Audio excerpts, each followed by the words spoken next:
Whew, okay, so while I've been sitting over there, I've been focusing on, I just said to myself a second ago, Abraham, I really want to play with you. And then you called on me. Yeah, well, there you were. So consider this for just a moment, because this is a really good opportunity to understand something that we've been talking about. So we knew what we were reaching for. We could feel it active in the vibration. We always do. And we knew where it is and there we're going. But then there was interference in it for just a little bit. And it doesn't mean that you're not all lovely and wonderful. It just means that appropriate to this moment in time, nothing except this was what we were reaching for. And so then did you see how it came about? And it was hard to sort out because there was too much other going on. Did you sort of get a sense of that? That's what goes on in your own head. You have more going on that is contradicting what you want, and sort of hard to isolate the thought that feels the best. But that is always your work, to identify and then isolate until it becomes more, and then it is unavoidable. Then you just can't miss it. It's like an inevitable thing. Oh, we've used up all your time. So earlier I got a little more clarity, and that's kind of what gave me the question, or helped me find the question. I have many desires, and I'm working on not trying to plan them all out because I know we never get it done.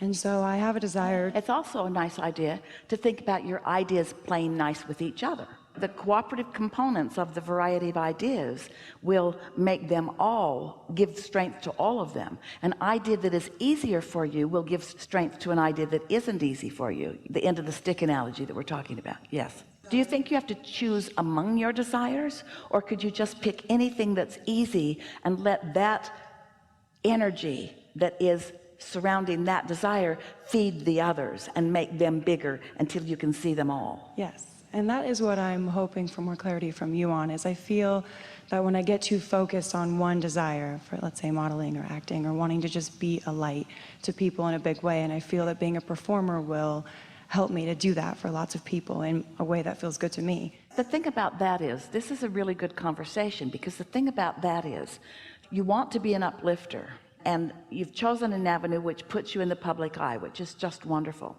But in doing so, now you're aware of their response to you, which is where it goes wonky. You have to leave their response to you out of it and only do it for your response to your own desire.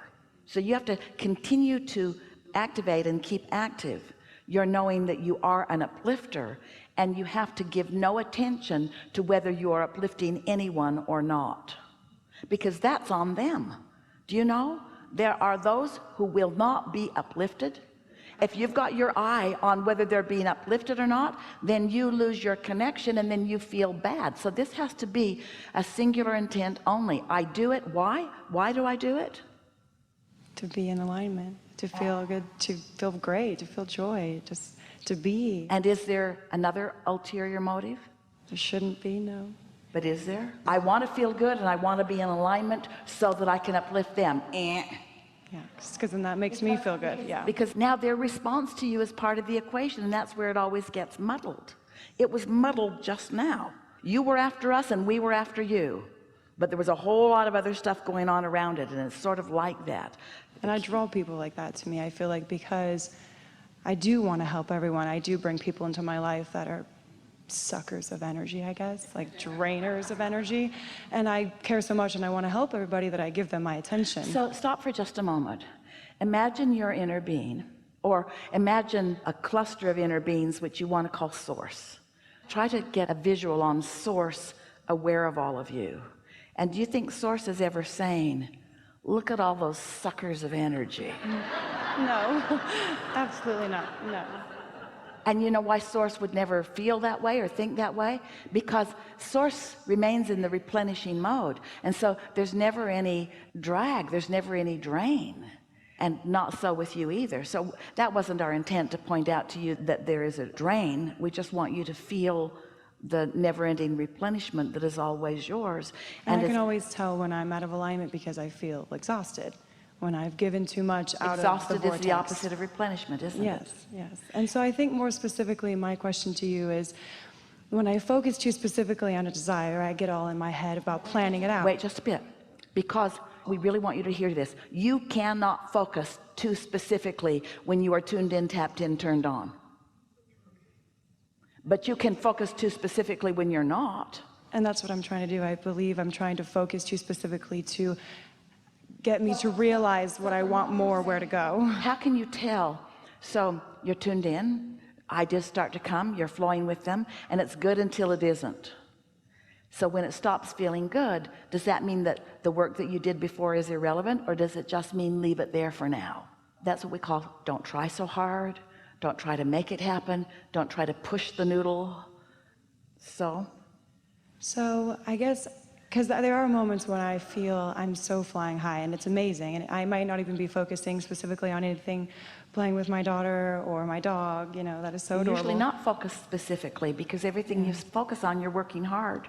Yeah, and I think that's what I want clarities on, is like when I get too wound up and I'm too focused, like it's too in my face. And what does that feel like? Give us emotional words that describe that. Anxious all over the place. Yeah. Here's the thing. If you've let it get to anxiety, then there's nothing for you to do in the moment, because everything you try to do to get rid of anxiety will cause more anxiety. That's why we say, let's get out ahead of it. Don't fall in the hole and then try to climb out. Stay away from the hole. That's what we mean by getting out ahead of it. Be nicer to yourself. Give yourself more time. Do the things that soothe you most. Don't get depleted and then try to fix it. Do the things that encourage the opposite of depletion, which is renewal and replenishment. Find a time to meditate and do more basking and get off to yourself and let yourself daydream. Segment intend. Segment intent is getting out ahead of it. I just got in my vehicle. It's a new segment. What do I intend for this segment? I intend to have a wonderful transfer from one place to another. Because if you're out ahead of it, more momentum can happen. But if you've caught yourself in resistance and you try to fix it, the momentum follows the resistance rather than the allowing. Does that make sense to you? Whatever's most active within you, that's the direction that it's going to go.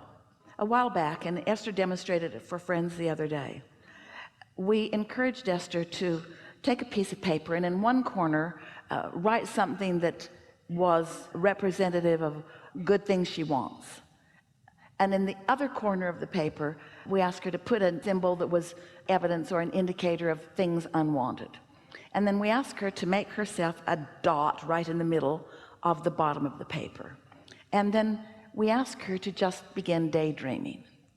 And so she thought a thought that was in harmony with all the good things she wants. We just began drawing a little line from where she was in that direction, and as she thought more, then more, and as she thought more, then more, but eventually, and quicker than she would want to admit, but it was perfect and fine, she got somewhere where she thought a thought that started to go off this way. In other words, it was a action thought, a what I need to do thought, or an old belief thought. But because she had some momentum already going that way, in the moment that she started to go that way, she caught it and then thought a better thought about that, and off she went again. And then another thought sort of tried to take her over there, but she caught it and thought a better thought, and off she went. Now this is another way. In other words, you can, if you're in a good feeling place and you are sensitive to the way you feel, you can think the thoughts deliberately. So for most people it would go, there is wanted and there is not wanted. It would go and